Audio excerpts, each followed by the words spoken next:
Yeah. So I wanted to ask you something else, because you did something that was interesting, and this might have been a few years ago, and I want to call it house swapping, but do you recall this trip that you went on? And I think someone traveled at the same time. Tell me about that. Refresh my memory. We still talk about this, actually, in our family, because it was, I don't know, it's not rocket science, I guess. Most people haven't done this, and I think this is a major hack if you can figure it all out timing-wise and that sort of thing. Just to be fair, I do not own either place here that we're talking about. These are family locations that I get to go to, but we do have a family cabin in Wisconsin, so we're talking about Wisconsin today, apparently. And so my parents own that, and that's in northwestern Wisconsin.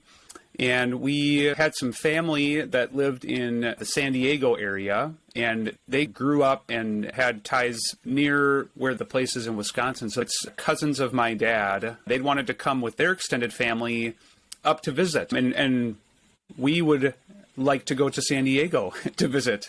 And my parents and the other couple cousins worked out a deal that for a period of about a week or so, I think their family maybe came to Wisconsin a little bit longer, but we did a house swap. So we stayed at their house in the San Diego area, and they came and stayed at our family cabin during the same time. And yeah, a couple things that we learned along the way. One was the couple of cousins actually came up a little bit early, and my parents showed them the ropes a little bit at the cabin, just because it's a home, but there's a boat on the lake and some different things that they just needed to learn about. And they were able to come a little early. And so that worked really well. And then the rest of their family came. And then our family all traveled to San Diego and got to stay at their place and do all the San Diego Zoo and go to the beach and all these things that we love getting to do because we don't live anywhere near anything like that. And same for them. They love being on the lake and in the North Woods and cooler temperatures and all of that. And so it was awesome because neither family had to pay for lodging. And so